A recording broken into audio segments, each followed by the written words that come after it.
Tawagan ni Dave. Bakit, boss? Aba, nandiyan ka pala, Basilio. Ba't, boss? May problema ba? Wala.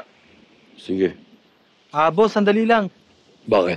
Pakisabi naman kay Dave, asawa ko na si Pakita. Huwag na siya manggulo. Makakarating yan. Hindi yan uubra dito. Tapang ka, ha? Totoo nga ang kwento nila sa akin. Ilan ba ang tama mo sa katawan? Ganito ba mga tama mo? Ha?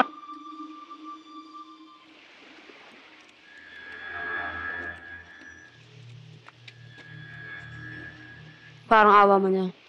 Pag pinatay mo siya, patay mo na rin kami.